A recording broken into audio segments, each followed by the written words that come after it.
So I used to think that dieting was hard, that it was all about eating small portions of chicken, brown rice, broccoli 5 times a day, and it was only later that I realised it doesn't have to be any of these things. Hi, for those of you who are new here, welcome. My name is Matty. I'm a male model, physiotherapist and personal trainer.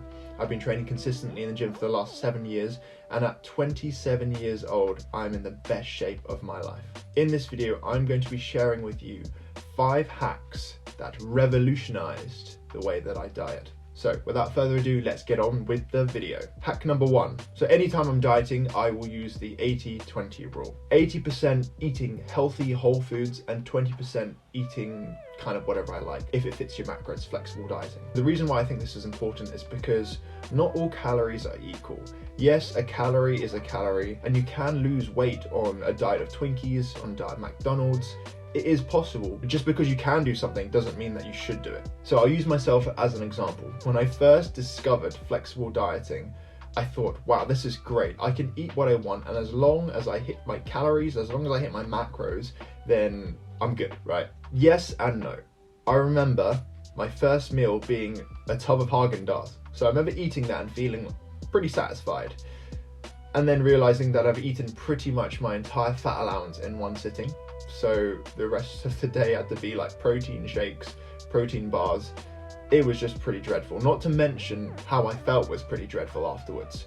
That tub of cookies and cream Haagen-Dazs was not the best thing that I could have been eating that day for dieting. And yes, I was still in a caloric deficit, but I definitely learned my lesson because the rest of the day wasn't fun. You want to pick foods that are higher in volume.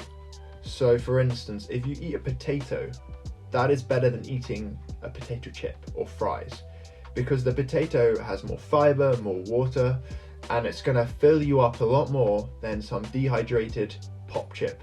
Another example would be to eat noodle soup instead of eating fried noodles, because that ramen that you're going to eat is going to expand in your stomach, and the soup is going to make you feel satiated and full. Hack number 2 is to save most of your calories for later on in the day.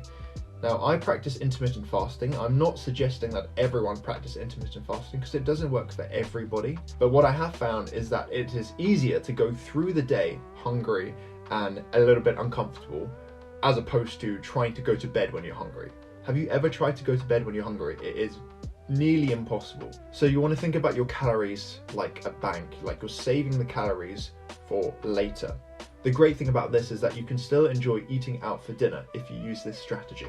Traditionally, restaurants don't really care about your macros, so they're not going to worry about fats and carbs. You know that you're going to get more fats and carbs when you go to a restaurant, and the protein is probably going to be on the lower side because they're going to be a bit stingy with meat dishes. What you can do is keep your protein and your fiber a little bit higher during the day, and keep your carbs and fats lower. Save up those carbs and those fats for later on when you go to the restaurant. Hack number 3.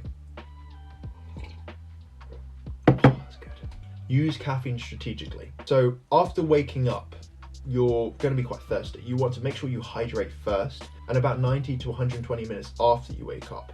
That's when you can have your first bit of caffeine for the day. You can have black coffee, maybe add a dash of oat milk, and I usually sip on 1 to 2 cups of this before I have my first meal.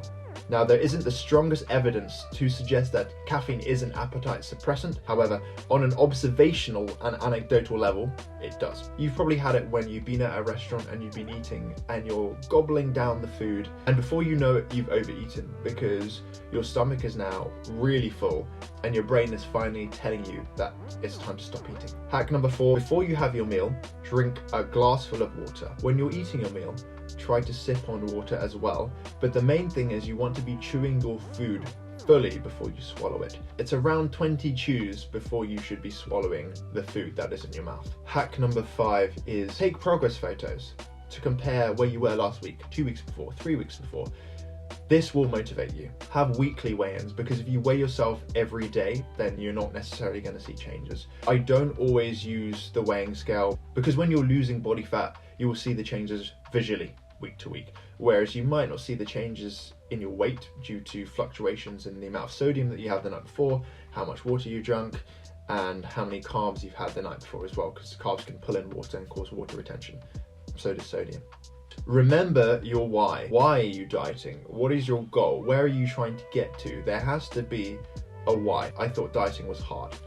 It's not hard, but it's also not easy. Nothing worthwhile in life is easy. You have to have a strong why, and you have to motivate yourself, because if you're not intrinsically motivated, then you're probably not going to succeed in anything that you do, because you can't have someone cheering for you all the time. It's nice, don't get me wrong, but you have to have the motivation yourself to do things. Bonus tip, something that I have struggled with in the past, is that when you come off your diet, however long that might be, you don't want to throw your calories back up to what they were before, because your maintenance calories will not be the same. They will be less because you have less body mass. Slowly add 100 to 200 calories per week until you find your new maintenance. That way you don't balloon back up after you come off your diet, because that's happened to me a few times. Now, those are the 5 diet hacks that have changed my life.